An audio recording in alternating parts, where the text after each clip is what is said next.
மாண்புமிகு உச்ச நீதிமன்றத்தினுடைய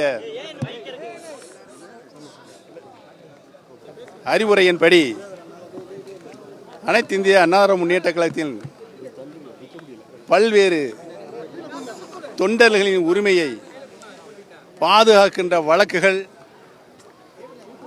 உச்ச நீதிமன்றத்தினுடைய அறிவுரையின்படி அனைத்து வழக்குகளும் ஒன்றிணைக்கப்பட்டு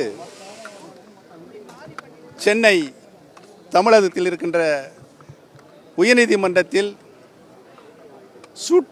சிவில் சூட்டில் உங்களுடைய நியாயமான கோரிக்கைகளை அங்கே சொல்லுங்கள். அத்தனை வழக்குகளும் உயர்நீதிமன்றத்தில் விசாரித்து தீர்ப்பு வழங்கப்பட வேண்டும் என்று உச்சநீதிமன்றம் சொல்லியதோடு இதற்கு முன்னால் பல வழக்குகளில் தீர்ப்புகள் தற்காலிகமாகத்தான் வழங்கப்பட்டிருக்கிறது. அந்த தீர்ப்புகள் சிவில் சூட்டின் தீர்ப்பில் எந்த விதத்திலும் உள்ளடங்கியதாக இருக்காது. இறுதியாக சிவில் சூட்டில் வழங்கப்படுகின்ற தீர்ப்பு தான் இறுதி தீர்ப்பாக இருக்கும் என்பதனை உச்ச நீதிமன்றம் தெளிவாக சொல்லியிருக்கிறது.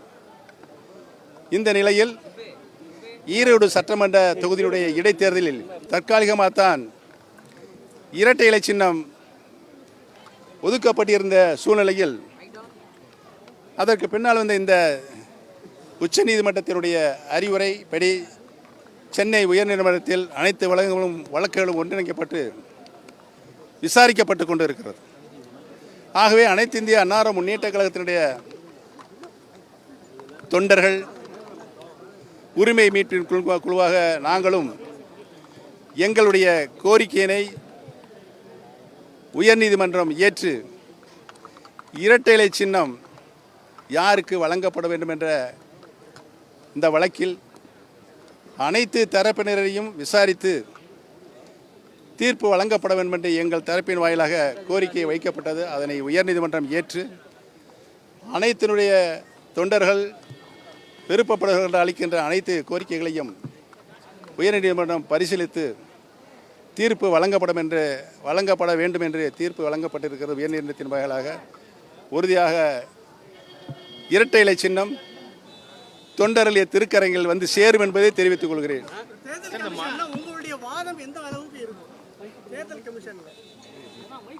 எங்களுடைய வாதம் நியாயமான வாதம்.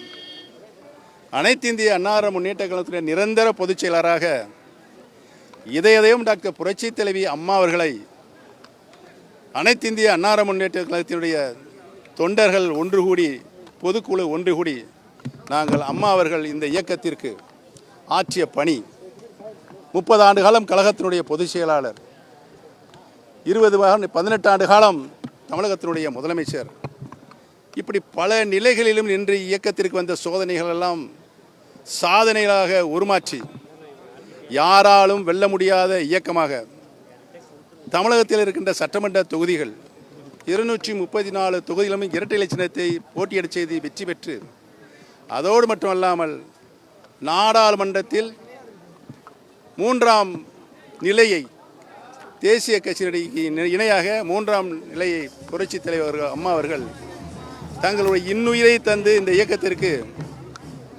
பல வெற்றிகளை பெற்றுத்தந்தவர்கள் என்பதனையெல்லாம் நாங்கள் நினைவு கூர்ந்து கழகத்தினுடைய நிரந்தர பொதுச் செயலாளர் மாண்புமிகு இதயம் புரட்சி தலைவி அம்மா அவர்கள்தான் இருக்க வேண்டும் என்று நாங்கள் தீர்மானம் நிறைவேற்றினோம். அதனை இன்றைக்கு அங்கே கூடிய போலியான பொதுக்குழு ரத்து செய்திருக்கிறது. இவ்வளவு தியாகங்களையும் செய்த மாண்புமிகு அம்மா அவர்களுக்கு கழக பொதுக்குழு சூட்டிய அந்த அங்கீகாரத்தை உச்சபட்ச மரியாதையை ரத்து செய்திருக்கின்றன்னு சொன்னால் தமிழக மக்கள் அதை ஏற்றுக்கொள்ள தயாராக இல்லை என்பதுதான் கடந்த காலங்களில் நடைபெற்ற அத்தனை தேர்தலிலும் அவர்கள் தோல்வியை கண்டிருக்கிறார்கள் என்பதுதான் உண்மை.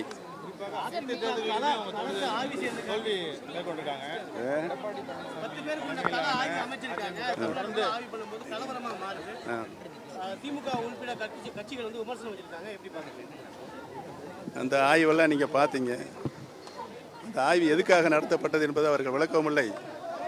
என்பதன் காரணத்தை சுட்டிக்காட்டி தான் அங்கே கலவரம் ஏற்பட்டது என்பது மக்கள் கண்கூடாக பார்த்திருக்கிறார்கள். எங்களுடைய போயிட்டு தொண்டர்களுடைய ஒட்டுமொத்த குரலாக அனைத்து இந்திய அண்ணா முன்னேற்ற பிரிந்து கிடக்கும் அனைத்து சக்திகளும் ஒன்றிணைந்துதான் தேர்தலை சந்திக்க முடியும். அப்படி சந்தித்தால் தான் வெற்றி வர முடியும் என்ற தொண்டர்களும் மக்களும் எண்ணுகிறார்கள். அதைத்தான் நாங்களும் சொல்லிக் கொண்டு இருக்கிறோம். ஆமாம்,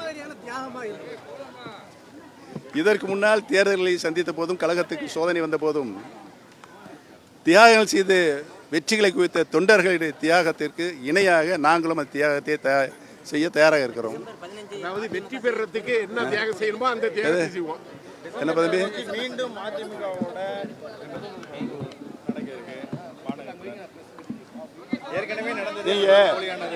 நீங்களே அதாவது ஒரு சர்வாதிகாரத்தின்படி எந்த அளவுக்கு இயக்கத்தை நடத்த முடியும் என்பதுதான் கடந்த காலங்கள் நடந்த பொதுக்குழு.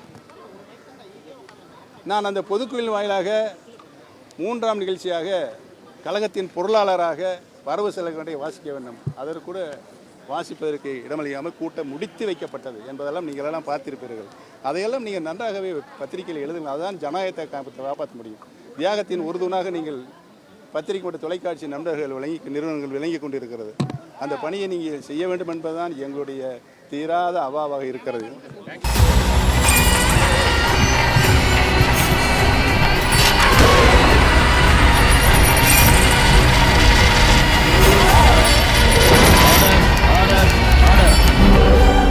குற்றங்களின் மறுபரிமாணம் நிகழ்தகவு நமது நியூஸ் தமிழ் தொலைக்காட்சியில் விரைவில்.